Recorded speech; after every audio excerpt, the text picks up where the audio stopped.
Aloha, I'm Kiana Cayabyab, and here are today's top Hawaii headlines from the editors at the Honolulu Star-Advertiser. The Hawaii Department of Health reported 4 new coronavirus-related deaths and 113 additional infection cases today. The latest figures announced today bring the state's virus-related death toll to 845, and the total number of cases since the start of the pandemic to 81,614. Today's new infection cases include 69 on Oahu, 18 on Hawaii Island, 10 each on Maui and Kauai, and 6 Hawaii residents who were diagnosed outside of the state. Hawaii's vaccination rate is now at 69.6% fully vaccinated and nearly 78% with at least 1 dose. The count of active infections fell again today by 143 cases to 3,012, the lowest level in more than 2 months.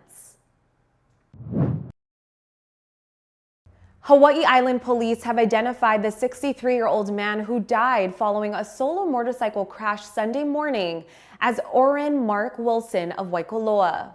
Police said that on Sunday morning, Wilson was riding a 2014 Honda motorcycle west on Daniel K. Inouye Highway when he struck a stop sign and ran off the roadway at the intersection of Highway 190. He was taken to Kona Community Hospital where he was pronounced dead at 2:50 p.m. Police said Wilson was not wearing a helmet at the time of the crash, and they believe speed was a factor in the collision. The investigation into the collision is ongoing. Anyone with information on the crash is asked to call the Hawaii Island Police Department. The University of Hawaii today announced that its mandatory COVID-19 vaccination policy for employees will go into effect on January 3rd. Under the new policy, all UH employees, including those who are teleworking, will be required to be fully vaccinated against COVID-19 or receive an approved medical or religious exemption.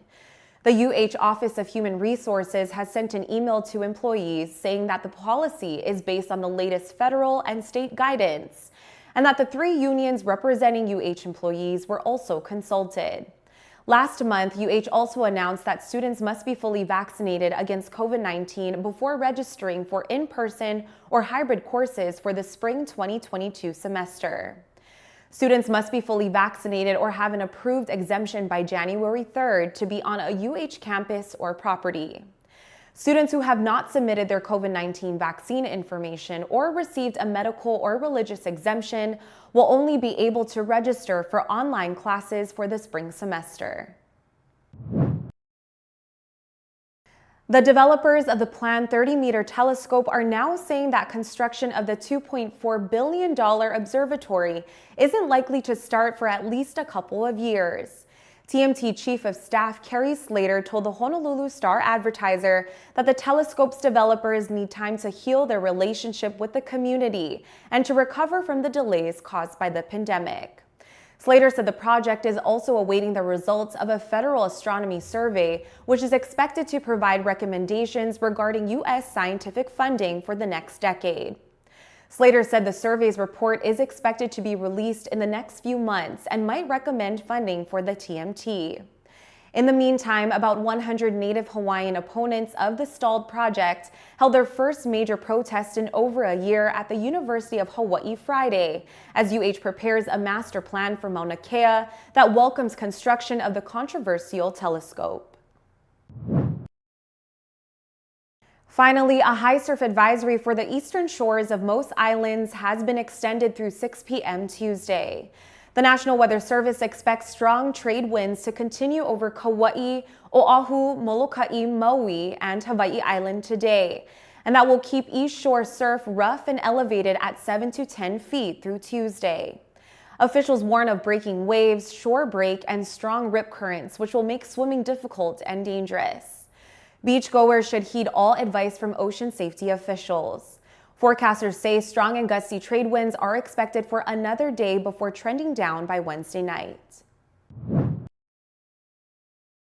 For more on these stories and all the latest headlines, subscribe to the Honolulu Star-Advertiser. Visit Hawaii's top source for breaking news online at staradvertiser.com and download the Star-Advertiser mobile app. Mahalo, have a great day, and we'll see you back here tomorrow. Are you ready to score big? Make sure to check out the Honolulu Star-Advertiser's Football Fever every Monday through Wednesday for your official ballot to play and enter for a chance to win $500 weekly or the chance to win the grand prize, a Big Green Egg Kamado Grill. Match or beat the score and you qualify to win. Don't forget to drop off your entry at select Long's Drugs locations. Good luck! Special thanks to sponsors Long's Drugs, Hawaiian Telecom, and Mercedes-Benz of Honolulu.